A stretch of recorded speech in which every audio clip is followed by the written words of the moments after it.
Kabar duka datang dari Sulawesi Selatan.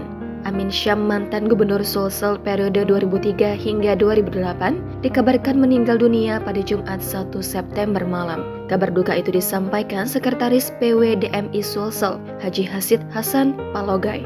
Melalui pesan WhatsApp, Hasid Hasan menyampaikan kabar duka kepergian Ketua DMI Sulsel itu.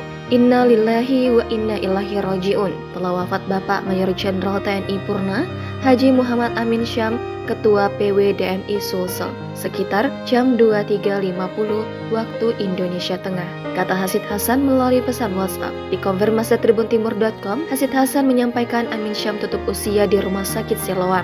Jenazah almarhum akan disemayamkan di Rumah Duka Azalea, kata Hasid Hasan. Hasid Hasan sangat kehilangan atas kepergian Amin Syam. Ia 2 periode mendampingi Purnawirawan Jenderal TNI Bintang 2 itu di DMI Sulsel.